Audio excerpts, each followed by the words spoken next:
Bonjour, bonjour. Vous faites quoi dans la vie, monsieur? Moi, en retraite, allez. Je suis à la retraite. Fonctionnaire au ministère de la Justice. Cuisinier. Je fais des enfants. Est-ce que vous avez été à l'aise avec l'éducation de vos enfants? Est-ce que ça arrête, ça pas arrête? Non, pas du tout. Je ne pas toi à l'aise. Je savais un moment bon, moment il va bon. J'ai bien éduqué mes enfants, je leur ai appris à travailler. Et tous les deux, ils travaillent. Puis nous, à faire dans la semaine, nous avons un petit en argent, ou alors, il va aller tout le temps. Je me suis débrouillée toute seule et vous savez, la motivation, quand on a envie d'évoluer, on se motive soi-même. D'accord? On ne fait pas confiance aux autres, on fait confiance à soi. L'éducation, ça a quand même pas mal changé depuis des années. Je ne suis pas de la même génération, donc c'est vrai qu'il y a encore pas mal de choses à refaire. L'éducation d'un enfant, ça vient déjà de la valeur d'éducation de ses parents. Si les parents veulent que leurs enfants arrivent, il faut que déjà, à la base, ils commencent par mettre les enfants sur les rails. Et après, ça va tout seul. Et vous prenez le niveau de l'instruction des parents de nos jours, les parents n'ont pas été, il y a beaucoup de parents qui n'ont pas été éduqués. C'est pour ça.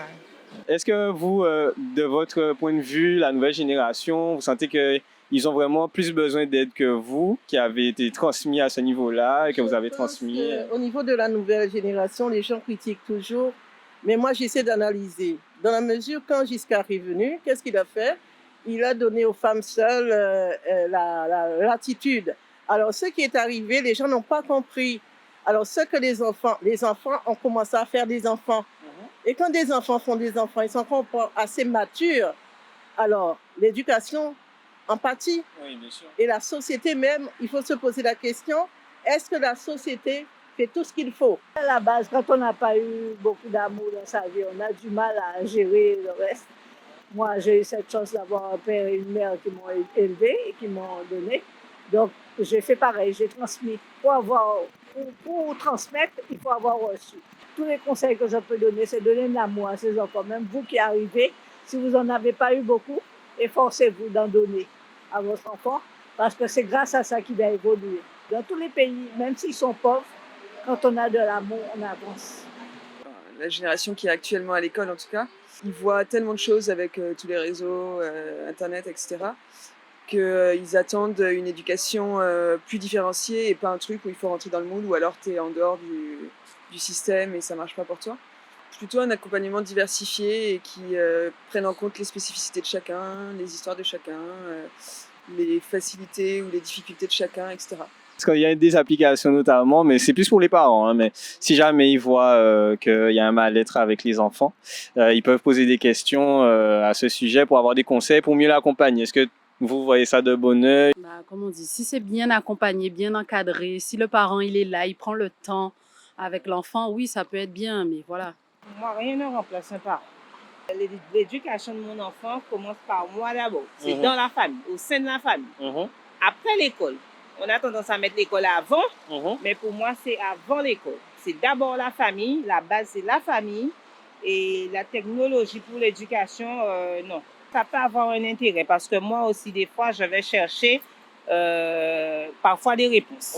Mais je dirais toujours la famille vient en avant. Moi, je n'ai pas spécialement connu ça par le passé. C'est vrai qu'ils sont très accros au téléphone et surtout pour s'en débarrasser un peu, les parents les mettent devant le téléphone pour avoir un peu la paix. Et bon, je ne suis pas trop adepte de ce système. J'essaie de la captiver au maximum par mes propres moyens, en faisant des jeux ludiques, éducatifs, etc. Mais si c'est vraiment un truc, bon, on est quand même dans un nouvel ère, il faut quand même laisser la petite utiliser son téléphone de temps en temps, mais il faut être vigilant, il faut être présent et surveiller ça, quoi. Je dirais primordial, c'est que, comme dit Freud, l'éducation de l'enfant se fait depuis le ventre de la maman. D'accord? Et progressivement, c'est l'environnement qui construit l'enfant.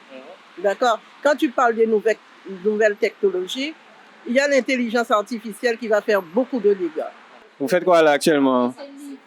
On fait une quête pour les suspendus du CHU et les infirmiers libéraux, tout le monde. Ça fait 18 mois qu'on est là. Est-ce que vous sentez que la population a vraiment envie de vous aider actuellement? Ils viennent. Quand on fait des meetings, tout ça, ils sont là. Quand on fait des marches, ils sont là. Mais j'aurais souhaité quand même que la population se mette plus... on parlait bien.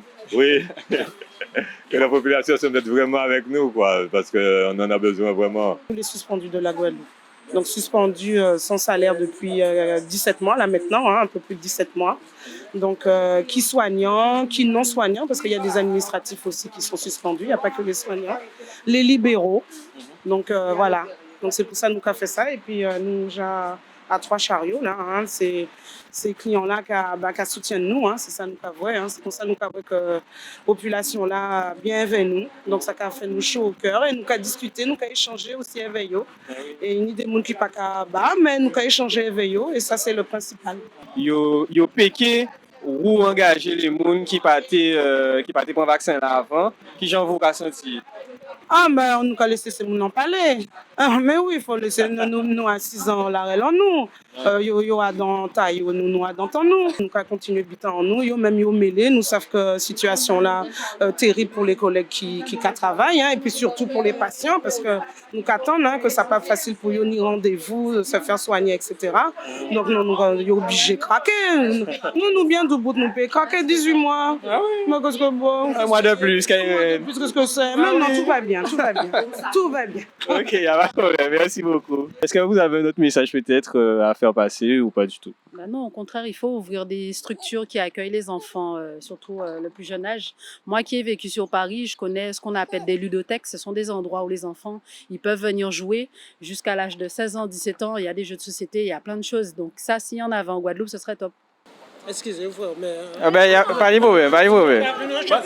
Pas de problème.